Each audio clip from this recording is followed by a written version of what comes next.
Nora Fatehi শরীরে যে প্যাপারাজিরা একদম জুম করে করে ভিডিও নেয় এটা নিয়ে এবার কথা শোনালো নোরা, ধুয়ে দিল একদম প্যাপারাজিদের। সেই সঙ্গে থাকছে 90s কিডের পপুলার সিরিয়াল কারিশমা কা কারিশমার এই চাইল্ড অ্যাক্ট্রেসের কথা মনে আছে? কি অবস্থা এখন তার জানেন? জানাবো সেই কথা এবং কেনই বা অ্যাক্টিং ছাড়লো সেটাও বলবো। প্রথমেই আসি নোরা ফাতেহির কাছে। ভাই, নোরা ফাতেহিরে পাইলেই হইল। প্যাপারাজিরা তার ভিডিও তো নাই ঠিক আছে, কিন্তু বিভিন্ন অ্যাঙ্গেল দিয়ে এমনভাবে জুম কইরা কইরা তার ভিডিও নেয় যেটা দেখলে অনেক নেটিজনদের সুড়সুড়ি উঠে যায়। হোয়াট এভার ইট ইজ, এখন নোরা ফাতেহির এই ভিডিওগুলো দেখে তো অনেকে ছিচি করে, কেউ কেউ আবার বলে কি বেশরম রে ভাই মেয়েটা।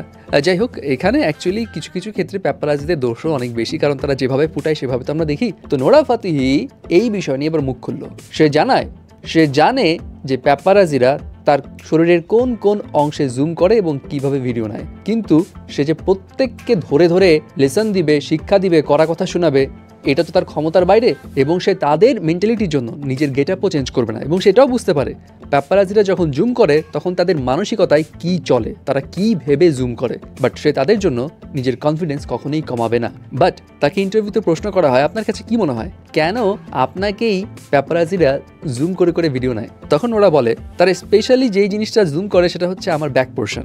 এখন ব্যাক সাইড বলতে কি বুঝাচ্ছে আপনারাই বুঝুন, ওটা তার মুখে বলা সম্ভব না। এবং নোরার জবাব হচ্ছে হয়তো ইন্ডিয়ান প্যাপারাজিরা তার মতো এমন ব্যাক সাইড কখনো চোখেই দেখেনি, যার কারণে তারা বেশি করে জুম করে। এবং নোরা আরও জানায় শুধু তার ক্ষেত্রেই নয়, অনেক অ্যাক্ট্রেসদের ক্ষেত্রে বিভিন্ন অংশে প্যাপারাজিরা জুম করে বেড়ায়। কারো ব্যাক সাইড ভালো থাকলে ব্যাক সাইড, কারো ফ্রন্ট সাইড ভালো থাকলে ফ্রন্ট সাইড। যাই হোক, প্যাপারাজিদের এখন একটু সাবধান হয়ে যাওয়া উচিত। এবার আসি সেই পপুলার চাইল্ড অ্যাক্ট্রেসের কাছে। 90s কিডরা তো কারিশমা কা কারিশমা এই সিরিয়ালটা খুব দেখেছে, এবং এখানে যে রোবট ক্যারেক্টার প্লে করেছিল এই বাচ্চা মেয়েটা, তার কথা নিশ্চয়ই মনে আছে। হ্যাঁ, যদিও এখন অনেকে তাকে ভুলতে বসেছে, বাট চেহারা দেখলে তো মনে পড়ে, তাই না? সো এই অ্যাক্ট্রেসের নাম হচ্ছে ঝানাক শুক্লা, এবং ঝানাক শুক্লা সম্প্রতি ভাইরাল হয় তার রিসেন্ট কিছু ছবির জন্য। সো তার বর্তমান যে চেহারার কন্ডিশন সেটা দেখে অনেকেই অবাক যে আয় হায় কি থেকে কি হয়ে গেল।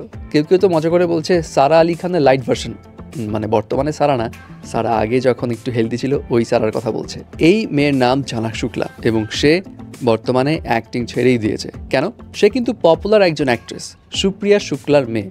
তারপরেও অ্যাক্টিং ছাড়ার পিছিয়ে রিজন হচ্ছে সে যখন চাইল্ড অ্যাক্টিংয়ে পপুলার হলো, স্পেশালি কারিশমা কা কারিশমা এবং কাল হোনা হতে অভিনয় করে, তারপর তার মা তাকে ওই অ্যাক্টিং ছাড়তে বলে এবং বলে যে পড়াশোনায় মনোযোগ দাও, বড় হলে দেখা যাবে। এবং পড়াশোনায় মনোযোগ দিতে দিতে সে পড়াশোনা নিয়ে এত বেশি সিরিয়াস হয়ে যায় যে সে আর অ্যাক্টিং করেনি কখনো। ইনফ্যাক্ট সে করোনার সময় MBA শেষ করে এবং পরবর্তীতে লাস্ট ইয়ার সে আয়ারল্যান্ডে যায় আর্কিওলজির উপর আবার গ্র্যাজুয়েশন করতে, এবং সেখানে গিয়ে একজন ইঞ্জিনিয়ারের সাথে তার এঙ্গেজমেন্ট হয়, অ্যান্ড বর্তমানে সে আয়ারল্যান্ডে বেশ সুখেই আছে। অর্থাৎ পড়াশোনার কারণেই সে আর অ্যাক্টিং করেনি এবং তার ইচ্ছাও নাই আর অ্যাক্টিংয়ে ফেরত আসার।